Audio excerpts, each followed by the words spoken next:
We are live at 11:05, but I don't think we made it. It's probably more like 11:06, but that's pretty darn close.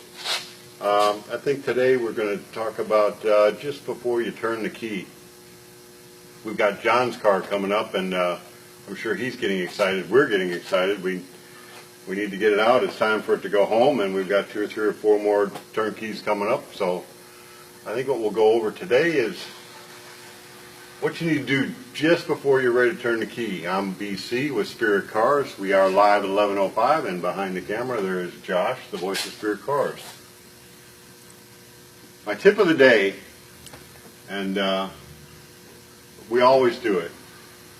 Once the car gets close enough to at least make a list, make a list. And we've done that. We got spring cover, we got rear lights, we got license plate, radiator cap, wire looms, mount covers, trans cooler. And then once we get it off, erase it. And once we get them all erased, I mean, this is Eddie's working on it today. We'll go ahead and make the list again. This is the time you need to really get meticulous and focused and just methodical about how you do things. So here it is. It's John's car. The slow boat from China finally got here. And a good thing is keep your parts in one area with those parts. On his car, I believe this is his cabinet.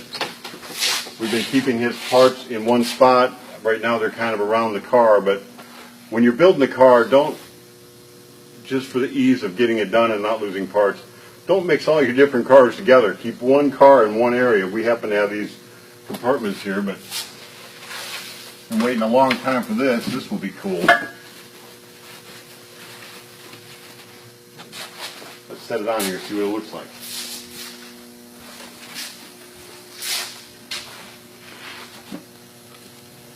Oh yeah. Putting the pieces together again. Be methodical, be meticulous. We put the old style thin valve covers on, but when you put them on, there's just a little bit in the corner here that was rubbing. Make sure you get that off. All the details is where it really counts now to have a really nice car. I want to show you a little bit on the interior while we got it apart though. Eddie's already got the panels made for this one.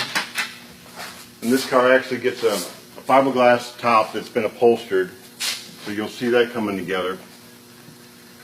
But these panels, and I think in another show we'll probably show you how the panels are sewed, but there's a piece of foam in here, and then your material, and he sews the design in the material. And then this is upholstery board. It looks like cardboard, but it's not. You can score it, you can bend it, and it's waterproof. We've got these push-in clips here, you can see. Now since we're doing the car in-house, and we're doing all the upholstery here, before we even put any of the upholstery on this panel, Eddie took and he put the panel right there, and he drilled through. So he had the hole going through there and the hole going through here. If, for instance, if you order interior kit from Spirit, and you're going to get the part that looks like this, but no holes in your car, a good tip to locate your holes, put a little dab of paint on each tip. So if you got a dab of paint on each tip, carefully push it where you want it to go. Just touch it. When you pull it off, you'll have a indicator where you need to drill every hole. So these just snap in. He said I could do it. He'll just pull it out. I wouldn't put these in and out a whole lot of times, but you can. Now you can see this little floppy part. It goes there. I'm going to get the seat for you.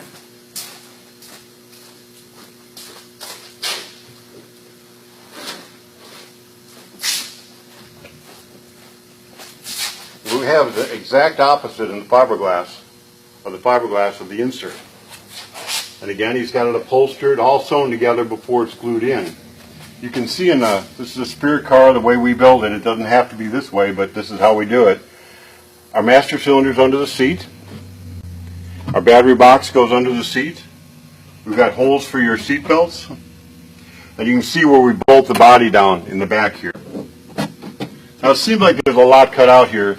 As long as you don't cut through this hump here, you can take most of this out, and still with the fiberglass in the seat, your seat is plenty secure.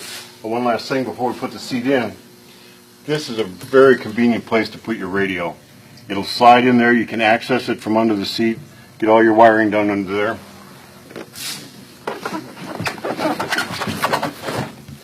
Then the seat just pops in. You can see how it fit right in that gap there. Nice clean edge. Push it all down. This car, again, I said it gets a top. You can see, anyway, there's a lip on the top that comes over underneath the backside. So I think tomorrow maybe we're just going to finish this car up. Carpet.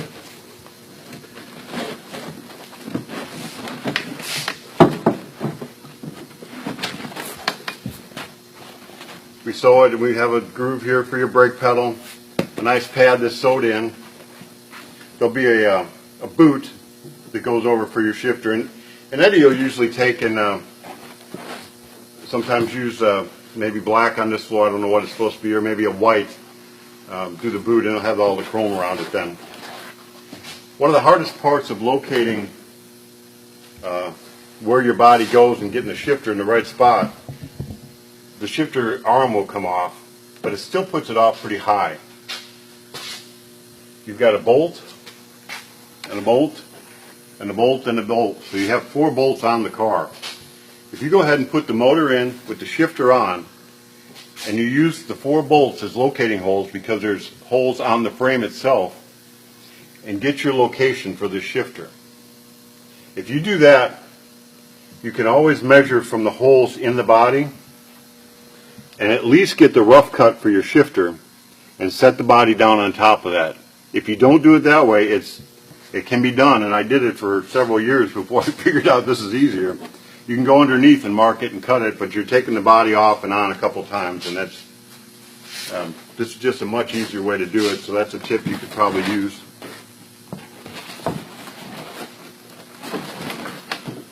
The carpet will just go in then. It'll glue in.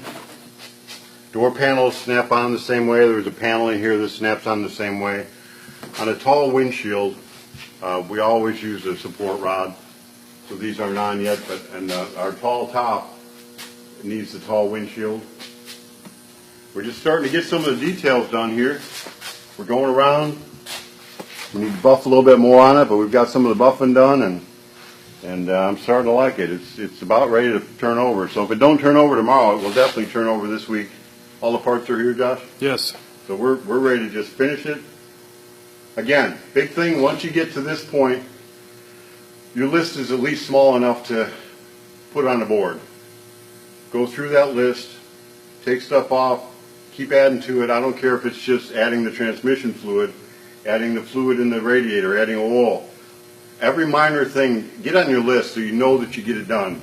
Check it, make sure your bolts are tight, go over, check it. And then it's about time to start this one. So that's always an exciting time. So it may happen tomorrow, it may happen, today's Tuesday, it may happen Thursday. So for today, that's our 11:05, and if I had my little book, I would give you the words of wisdom for the day, so you need to remind me to bring that next tomorrow. So thanks for being with us. This is John's car, and it's starting to look like a car.